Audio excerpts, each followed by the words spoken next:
Well, welcome everyone. I am Keith Anderson. I'm the founder of the headhuntersguide.com, and this is today's presentation on how to job search network from home during COVID and without the ability for us to be out and about and networking with each other.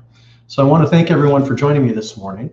I'm broadcasting from my studio, otherwise known as my dining room. So we're a little bit more live today than I was anticipating. My primary laptop decided to die on me. I'm not sure if it was because of the remnants of the hurricane coming through last night and we had our power flicker on and off a little bit. But the slide presentation that I had put together for you is on the dead PC, and I'm on my backup. So if you could only see me scrambling about an hour ago, I wasn't quite as calm, cool, and collected, but I think we're going to be okay. And this is a topic that is near and dear to my heart. So I think I'm okay to speak extemporaneously about this. And I've got my notes put together here. As we go along, feel free to post a comment, and I'll try and respond to as many as possible. We've got a fairly intimate group here of probably about 15, 20 people. So I'd rather this be a little bit more interactive. Unfortunately, doing a webcast, it's not quite the same as maybe a Zoom or a Microsoft Teams where we could share screens and things of that nature. But I can see your comments. So feel free to ask a question, and we'll see if we can accommodate all of them.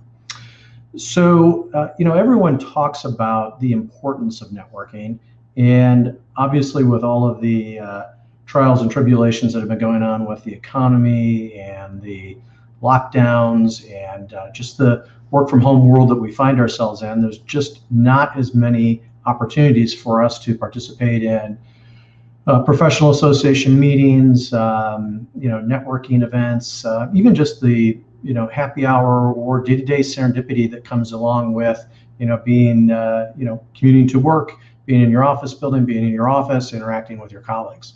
So while networking is a very important and I think a critical business skill that all people need to really master, right now it's more so than ever. And just to keep yourself plugged in to what's going on in your professional community, your business community, and just your community in general.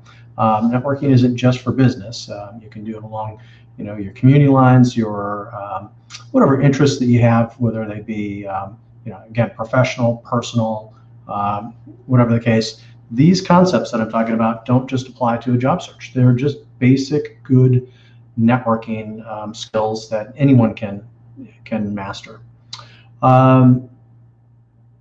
The first thing I want to really kind of emphasize is that networking should really be about making a human connection.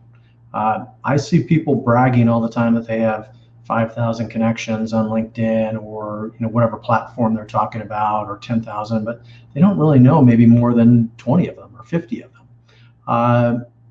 As we go forward, don't worry about necessarily casting a big net and trying to get as many connections as possible. What we really want to focus on is quality. And it's really comes down to what you're trying to accomplish. So we'll come back to this theme a couple of times, but for the purposes of this training, what I'm hoping to impart to you are a couple of very specific techniques that you can apply today, and that they can culminate in ideally in a coffee or a lunch or something of that nature, but ideally, a Zoom call or a phone call or some type of, substantive communication where the person gets to meet you. If this were not for the, kind of current, COVID world that we live in right now, I would be recommending people close to a coffee. Make it easy for someone to kind of meet you first thing in the morning, over the lunch hour, or maybe late in the afternoon. My second best choice is a Zoom call. Now, not everyone is really comfortable being on a video call. The reason why I recommend it is, that personal connection that you make when you're physically sitting across from, a table from somebody is just, it's hard to replicate. But doing it on a telephone call is not always the easiest. It's not terrible, but it's not always the easiest. You just don't have that same connection. I think when you see people face to face, you capture more of it. Now, it doesn't have to be that way. It can be a telephone call. I've spent probably 90% of the networking connections that I've done over the course of my career have been on the telephone. But I think given the fact that more people are just in their business world right now, having to communicate with colleagues, customers, whatever the case may be, on video, it's just that much more acceptable. But again, it's a phone call is great too. The other thing is that this should be about, as I said, building quality connections with people that you're going to have an ongoing dialogue with, not just a one and done. Now, it doesn't mean to say that everyone you're going to connect with is going to turn into an ongoing dialogue, but that should be your goal. If you're targeting people to network with that are in the same, either business community, professional community. So if you're in advertising, you're in accounting, you're in sales, or, and you're trying to kind of create a subset in that world that you can network with, then you really kind of want to make it people that you're going to invest in and that they get value out of it as well. So the follow-up and the care and feeding of your network is really important. So, and as we go through this, what I hope everyone would do, particularly with your questions, is if you have any specific examples or other techniques that I'm not touching on, because this is a concept, or this is a talk rather, that we could spend probably a good day covering, if this were, a more formal training format. So in an hour, we're going to go over some broad strokes, but we're going to come down to a couple of very specific tools, again, that you can use right now. One of the things, if you've ever looked at my website, theheadhuntersguide.com, or what you're seeing right here, or if you look at my YouTube channel, on my YouTube channel, there are two videos that I highly recommend you take a look at. One's called Job Search Networking Superpower, which is a lot about what we're going to be talking about today. And the other one is Follow the Money, Get More Interviews and Land a Job. It talks about how to identify, companies that are going through high growth and are areas where, kind of go that old adage of fish where the fish are. So as we go through it, you're going to hear me talk about concepts about, reaching out to decision makers. And this, again, is if you're in an active job search versus just trying to build a professional network. So there's the decision makers, there's influencers. So it might not necessarily be the person that would hire you, but might be involved in the interview process. And then there's what I call informants. So let me give you a couple examples of three. So the decision makers are pretty obvious. So if you're in marketing and you're approaching an organization you think might have some opportunities for you, or just inquiring about it, that would be the marketing manager, the VP of marketing, the people that head up that function in the organization. Now, the influencers might be the people that either are in that department or are consumers of that department inside the organization. So if it's marketing, it would be someone in the sales organization and someone at a peer level to the decision maker. So those influencers would be people that interact with and work with people that really ultimately you want to get in front of. Now, the informants could be anyone in the organization that can just give you information about how the organization is doing, their culture. The sales department is great for this. You reach out to salespeople, they tend to respond. But it's really just being able to talk to people that can just give you some more color commentary about either the people that you'd like to get to know, the organization, what's going on, and you become more of a kind of an insider, is what I like to call it. So as we're looking at this, you definitely want to have kind of a target audience, but sometimes people tend to be a little bit too laser focused. And in playing the name game, which I'm going to talk about as we go through this, it's not always where you start and where you thought you were going to end up, but it's kind of where that will take you. and it's not always a direct route. So, it takes a little bit of, playing around with it and having some fun with it. And this is something that also you can do, a little bit every other day. This should become a habit. If you're the type of individual, given your career or your job or whatever, that tends to be a little bit more attuned to, say, like LinkedIn, then if you like something you see posted by somebody maybe you're following, or a connection of one of your connections, don't just like it, comment on it. And if you're going to comment on it, tag the person that wrote it. It helps them, by the way. The algorithm, there's a difference between just a like, a comment, and a share. So, if it's somebody that is in that world that you would like to network with, make sure that you're commenting on them. And I've got a pretty good example of how this works in just a moment. And then if you're not connected to them, make a connection request, but don't just send the connect.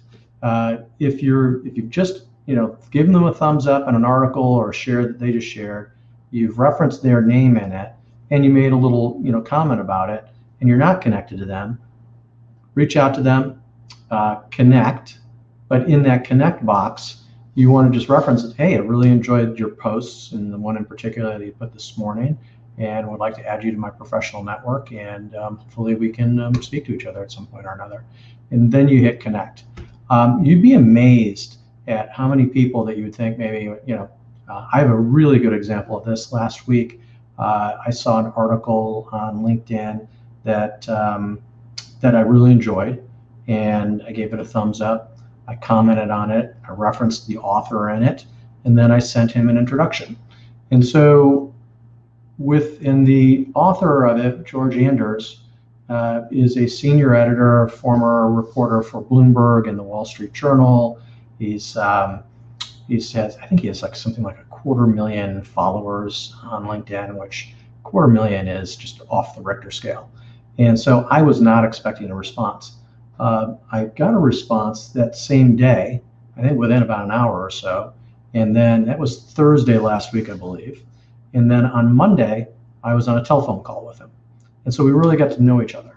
And it was a nice 15 to 20 minute talk, and told me a little bit about what he does. And I told him a little bit about what I do, and how we might be able to help each other, particularly from, my 30 years as an executive recruiter, and then, the technology world and the professional world here in Atlanta that I've worked in for the better part of the last 10 or 15 years.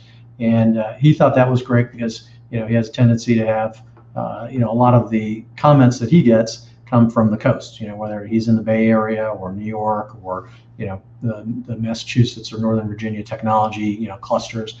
And nice to have something coming from kind of the middle of the country. So it was just a really good interaction, and it was one that I was not, expecting. So you just never know if you're just chopping wood at this every single day. So it doesn't necessarily have to be a full court press. You see something, you like it, comment on it, make sure you follow up with the person that you commented on, and see where that leads. So I'm really looking forward to that interaction with him, and how our relationship will evolve over time.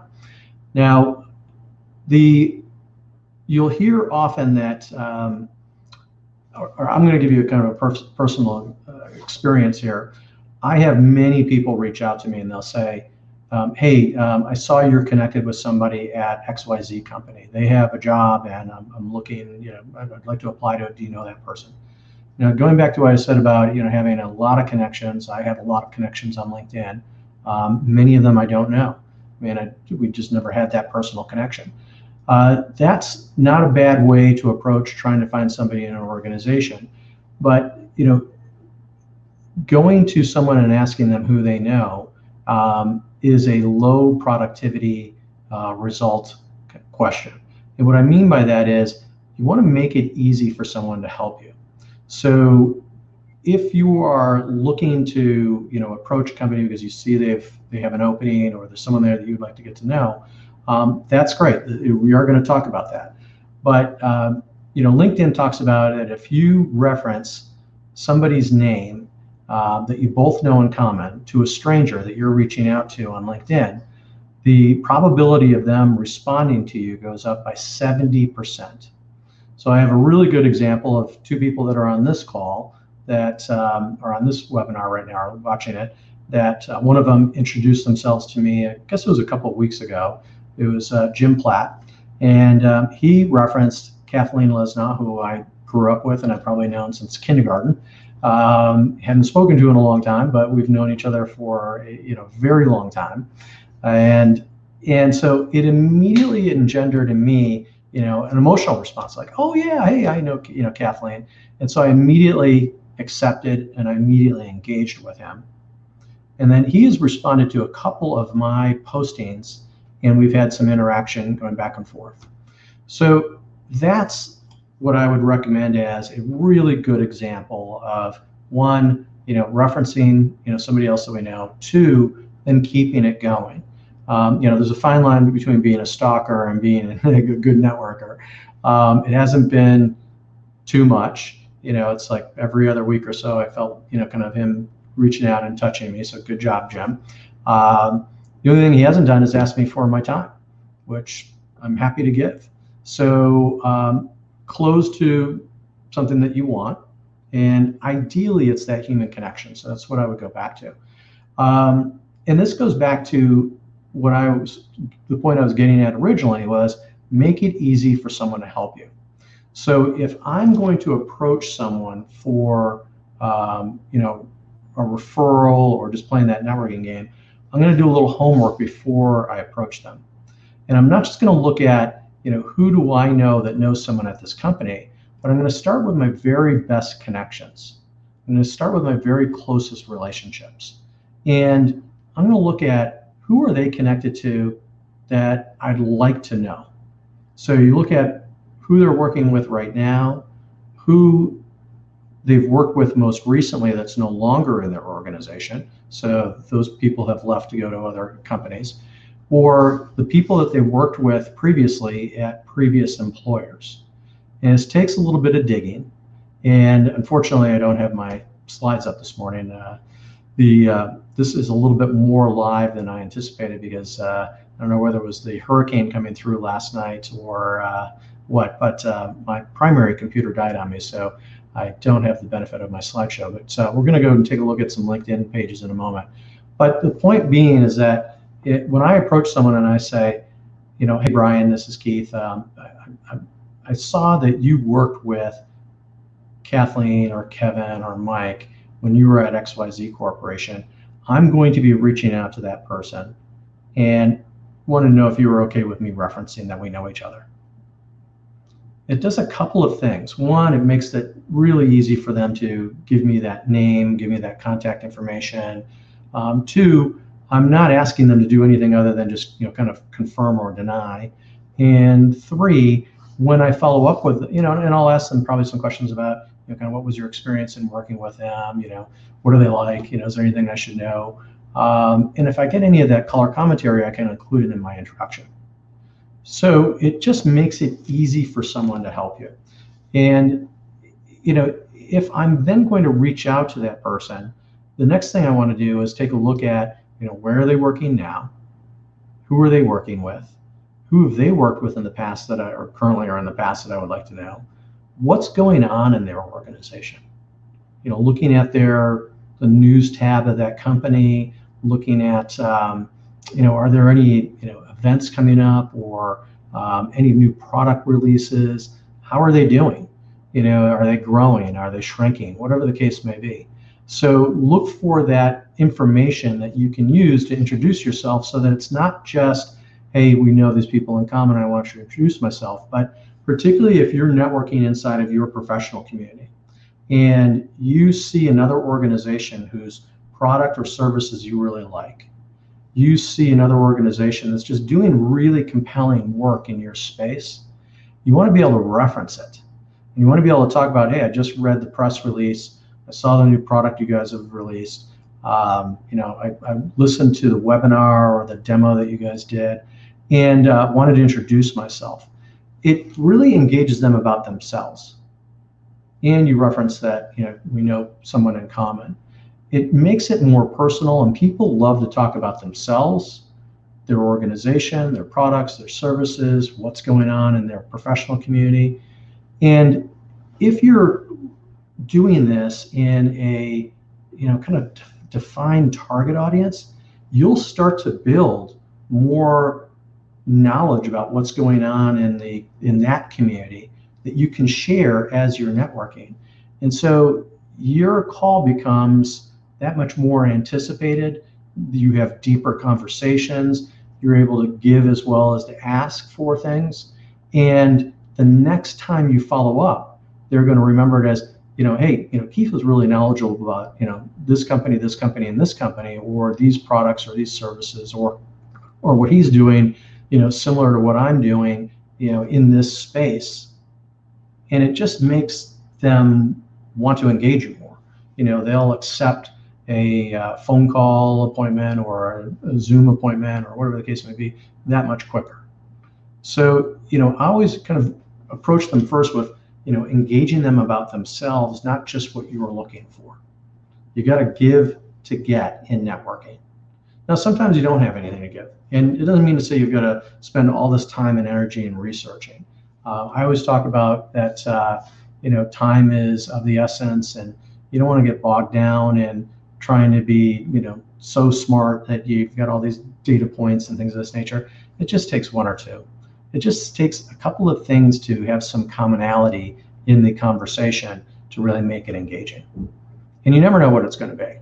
So I didn't expect George to follow up with me that same day.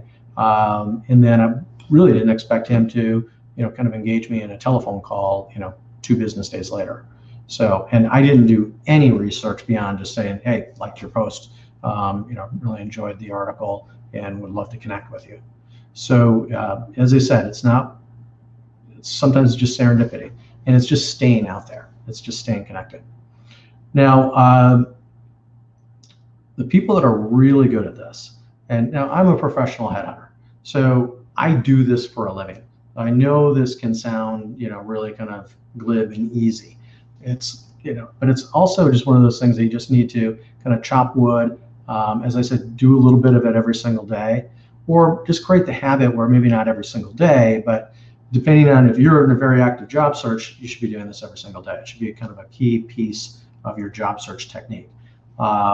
In my program on the headhunters guide.com, I talk about, being able to identify, those organizations that are growing, being able to engage through this, and then being able to follow up, because that then creates the dialogue, particularly with companies that are going through a lot of growth, and sparks them thinking like, hey, this is a really, good person. Maybe we could use them here. 1/3 to 1/2 of all the placements I make every single year are with companies that I didn't have a prior relationship. I didn't know anyone in the organization. They weren't actively looking for the type of individual that I approached them about, when introducing myself. But I knew that there was a lot of commonalities in terms of who I was approaching them about, the fact that they were going through growth, and kind of where there's smoke, there's fire. So as you're networking, particularly if you're in a job search, I would try to identify, first and foremost, companies that are going through growth. And because of COVID, and now most companies being very open to hiring people that are not in their local market, where you may never come into the office, or at least in the foreseeable future, you can cast a wider net. The second thing is, I would look for organizations that just aren't just going through growth. I mean, there are tens of thousands of companies in the greater United States. I would look for those companies then that, if you're an engineer, they have a similar tech stack to what you work with, or one that you are really interested in and you're doing a lot of work with, in your side projects or a side gig or whatever. If you're in marketing, they use a lot of the same tools, and or if they have a customer base, they might be in a very different product or service than what you've worked in the past, but they have a very similar customer base to who your company has supported in the past. And I've got a really kind of extreme example of this in a moment. So, you're looking to kind of not just network with anyone, but make 2 or 3 things, kind of line up. And first and foremost is that, your skill set is something that that organization uses. And particularly just some of whether it's, as I said, tech stack and an engineer, or, in your professional, what tools you use. If it's Salesforce, if it's, Pardot, or, whatever you use to facilitate the delivery of your service internally to your organizations. And then, if there are common people in your network that are meshing, that's a great triangulation of information that's going to significantly increase your likelihood of having success in speaking with them. So now, as I said, if that's the case, if you're really kind of looking, in a kind of defined community, then everyone you reach out to, you want to do that same kind of preparation that you did to get to them if you're getting them to them through a referral. Now, if you're not getting them through a referral, you still want to prepare this, because you say, like, hey, I see you used to work at XYZ Corporation. Did you work with, Kevin Harrison, or, Brian Jewell, or whatever the case may be. And they say, well, yes, I did. Do you know Kevin? And I said, no, I don't know Kevin, but I know of him. That's an organization that I've got a lot of respect for, and I'm doing a little networking in. And then, you're not necessarily going to ask them straight up because you just met this person, or you're just trying to network with them. But as you get to know them a little bit, as you get to know what's going on in the organization, if you're following up with Kevin, say, hey, Kevin, I just was speaking with, I know you guys worked together when you were at, and just wanted to introduce myself. Again, it just heightens that connection between you, and going back to that rule that LinkedIn talks about of having, a 70% higher likelihood of someone responding to you when you reference the name of someone you both know in common or know of in common. And, if you've ever sat in, I've trained thousands of recruiters over the years. I have facilitated this training literally on 3 continents. And every time I bring a rookie recruiter into one of my interviews, they're amazed at how much I know about the companies that person just worked at, and how much I know about the people that person has worked with in the past. Because here's what I do. This is kind of pulling the curtain back behind what goes on in the industry.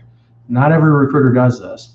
This is what I was trained in 27 years ago, before there was LinkedIn, before there was the internet, before there was email. I'm really dating myself here. The only way I could get referrals was making sure that I came out of an interview room or a client appointment with the names of people that I was able to speak to in common with the person. So before I walked into an interview room, I would research the company, what they do, what are their products and services. And this is much easier to do today than it was then, but it is just as valuable, more valuable today than it was then. So I would look at, first of all, if I'm interviewing you, I'm going to look at the company that you most recently worked for. What do they do? How are they doing? Are they growing? So if I'm going to look at, let's say you're working at Propel, and I'm going to pull this up and share my screen for a minute. I'm going to look at the insights and see how they're doing, and see how just the growth is going. And then I'm going to look at where are they hiring. I'm going to find out what they do. Then I'm going to look at the people that are working there right now. And depending on, kind of what you do, so I'm definitely going to make note of Ray and some of the other key executives that are there. But depending on what you do, so let's say you're the VP, you're in marketing and you're working there. I'm going to look and see who the VP of marketing is. I'm going to look and see who the VP of sales is. I'm going to see who the VP of customer success is. And I'm going to jot those names down. I'm going to do this same exercise for the last, depending on how many jobs you've had most recently. I'm going to do it for the last couple of jobs that you've had, so that I can speak extemporaneously about the places, the products, and the people that you've worked with. And it automatically makes that interview open up to me, or the person I'm interviewing, because they see me as an insider. Like, oh, do you know Ray? And I said, no, I don't know Ray, but I know of him. And I saw that he used to work at XYZ Corporation.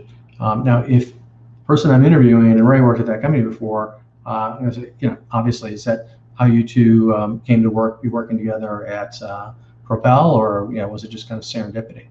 Now, that's the type of information that if you're networking and you do, kind of a subset of what I just did there in the conversation, it leads to a deeper conversation. It also leads you to talking about other people that then you can introduce yourself to and keep this going. So going back to 25 years ago, we used to do this. We'd call it the name game. We'd be in the office and we'd say, this would just be a game that we'd play with each other as recruiters. So let's see how many people we can talk to today that will lead us to another person, will lead us to another person, will lead us to another person. And what it did was it made us very intentional in our conversations. And it led us someplace to another candidate, another client, something that was going on that came to us as a result of this effort that we would never have known about any other way. And this is just as true today, with our ability to do a search of, job postings and things of that nature than it was then. Because here's the challenge with the internet today. It's information overload. If I do a search for jobs in LinkedIn, I'm getting bombed with, contract jobs, agency jobs, all this stuff. So you get the ones that I really want to know about can oftentimes get buried in the noise of that. And it's just, I don't know about you, but I'm not a real big fan of looking at a screen and scrolling through. I'd rather talk to people and start to build that knowledge of and start to build that community of people in that specialty, in that area, in that domain that then will lead to those real connections and will make what I call the hidden job market come to you. Now, the hidden job market is just the fact that if you're only networking in companies that are going through growth and you're talking to people that are at a peer level to you and above in those companies, anytime you see anything like, let's go back to it, anything like this, where you're seeing 48%, 2-year head growth. Last year, 17%. I mean, many of these companies that I'm looking at, and I'll tell you how I got to this particular company in particular, and I had never heard of Propel until about 45 minutes ago because I was scrambling to come up with some information to share with you, some specific examples, because I didn't have my slide deck anymore. So I said, this is a lot more live than I had anticipated and wanted, but we'll make it work. But that's kind of playing in a space where where there's smoke, there's fire, where there's something's going to happen. So going back to 1/3 to 1/2 of all the people that I place every single year are with organizations that I didn't have a prior relationship with. Part of that is because I am what is called a full desk recruiter. I network for and recruit for people for direct hire positions, but I also do the business development. The vast majority of the companies that I work with are emerging and mid-market companies. So I can't live and die by, one client at any given time. I've always got to be looking for new clients. So this is playing this name game like this and only playing in this world where there's only, kind of activity going on. You're going to come across so many people that are saying, hey, we could use someone like you here. And it might not even be, you could be in sales and then they're going to talk to you about something that's going on in customer success. Or you could be in customer success and they're going to want to talk to you about something in sales. Or you could be in, here's a perfect example. One of my clients, this is a number of years ago, they've since been bought and sold a couple of times. They made software for convenience stores and fast food stores. I placed a number of people with them in their development group. And because of the success I had helping them find engineers, they referred me to their VP of customer success. And she loved to hire people that had worked in the fast food and or had worked for, like, run a McDonald's or a Burger King, or when they were in college bartended, or when they were in college, or at some point in their career they waited tables at Houston's, or any of those kind of like mid to higher scale kind of fast paced restaurants, because those people oftentimes had the attributes that she was looking for. You would have a lot of the same attributes as a sales group, but be much more, you're not selling, you're really helping support and implementation, engagement of their product, usage of their product, etc. And you came from your customer's world. You lived on a restaurant floor, you lived in a fast food restaurant, etc. So she had me looking for people, and I actually was going through the drive-through, and I was engaging with who was someone who was clearly the manager, who was scrambling to probably backfill a job, and I just threw it out to them and handed them my card, and I ended up placing them in that organization. So you just never know. This goes back to, it's not where you start, it's not even necessarily where you're intending to go, it's where this will take you. And when you follow it, sometimes it'll take you places that you never realized that you would get to.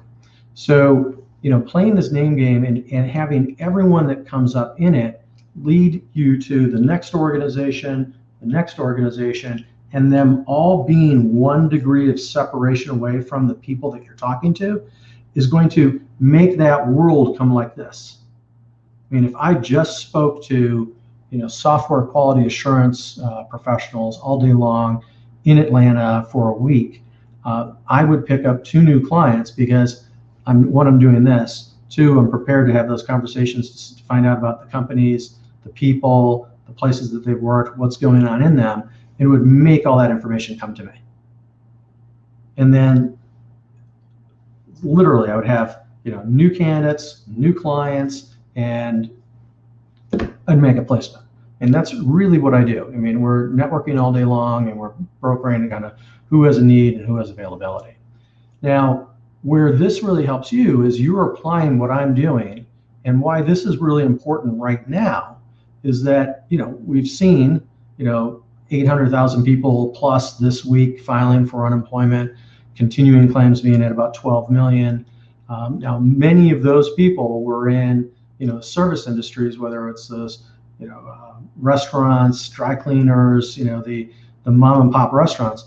Well, we're now starting to see that ripple through the rest of the economy, because those industries consume advertising, marketing, distribution, all the other services that make those businesses go, whom they buy from. So the number of job postings has gone down by like 30% on LinkedIn. I mean, LinkedIn laid off 970 people back in July. So being able to take a page out of my book and not rely just on A, a recruiter coming to you with a job, and which I'm going to come back to in a second, or B, the number of job postings, you can now take yourself to the market and market yourself. The other thing, even in the best of times, I would recommend this approach, because I pride myself on being a very good recruiter, and I pride myself on being very tied into the community that I service. But on any given day, I may, let's say it's, there's a subset of, companies or software companies that make software for health information technology or whatever. And you're a .NET, developer, so you're a .NET tech stack. I may only be working with 1 or 2 of them that are right for you, and they're not in your commute radius. But if you were to look online, there might be 2 more that are advertising. But if you were to actually pull together a subset of the 50, health information technology, .NET software companies, then you would probably find, and you just marketed yourself, you'd probably find about 10 or 20 that would probably want to talk to you. So your ability to bring this information to you is really invaluable. And it's really just about introducing yourself, leveraging the people that you know in common, doing the homework. You're going to approach a company and you don't know anyone, go into the about, looking at the people. Let me come back to this. Hold on 1 second. I'm going to share the screen. Oh, you guys are seeing it, okay. Didn't realize that I was not on the screen. Looking at who the key decision makers are there. But also when you go back to the about, and this is something that could be really valuable, particularly if you are really committed to getting a job with this company or a similar company, and you should be going to their demos, you should be reading their news. If they're a public company, you should be looking at their most recent, kind of annual report, their quarterly reports. What is the company's executives talking about as their most critical business initiatives, and incorporating that into why you're reaching out to them. So it's not just, hey, I'm looking for a job and I want to work for you guys. It's, I really like the product or service that you guys are providing. I read about what your CEO said in the most recent quarterly report.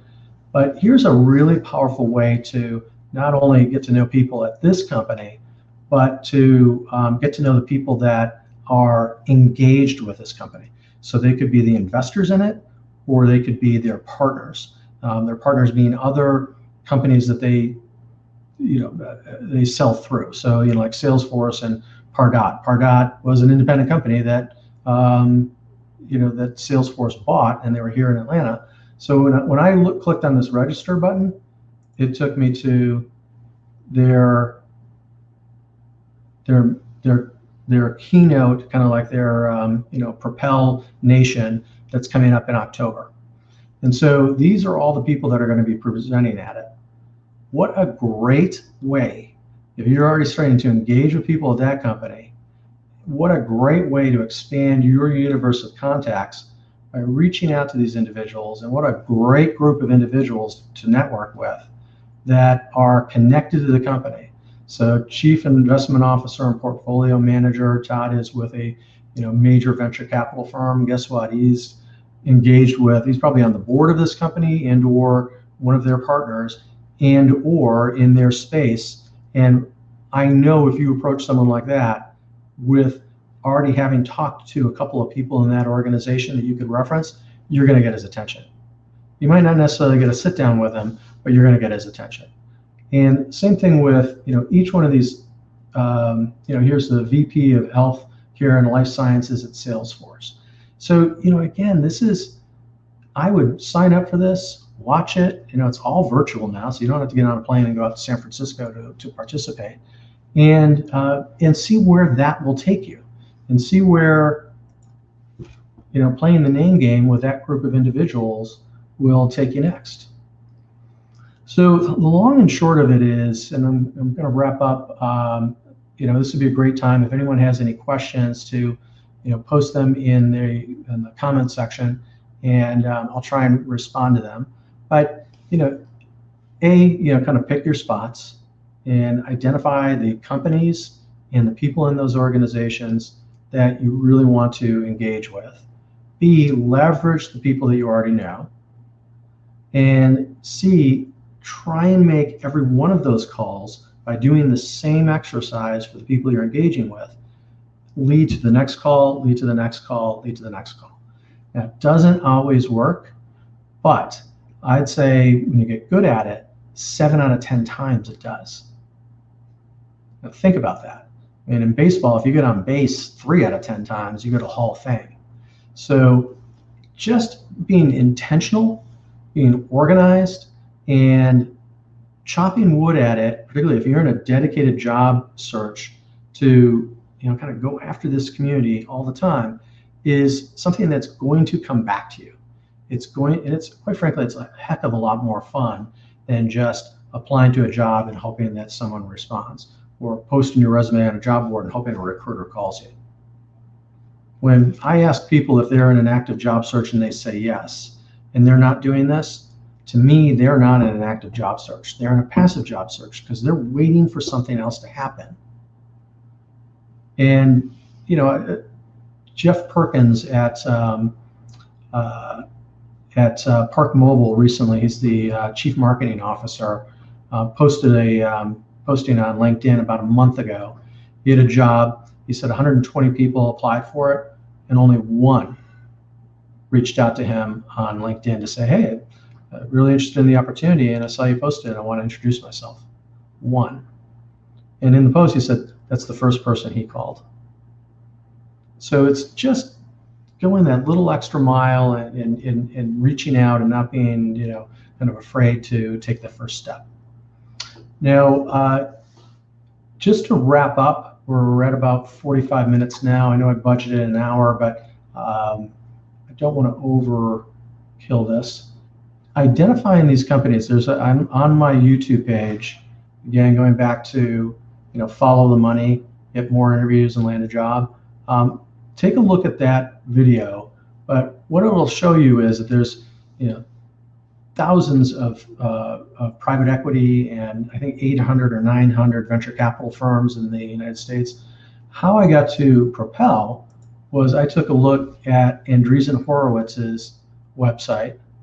Now, Andreessen Horowitz, Mark Andreessen, who's the founder of Netscape, was one of the largest venture capital firms in the country. If you look at their portfolio, well, let's just show you the companies that have exited that they've invested in. You've got Groupon, Lyft, Facebook, Pinterest, Slack. It's a who's who of the unicorns that have been successful over the last 10 years. But you look at also kind of who their early stage companies are and their growth stage, venture and growth stage companies are. These are all the companies they're investing in now that they've pushed chips across the table and said, go grow, go scale. And inside of their portfolio here, they also have portfolio jobs.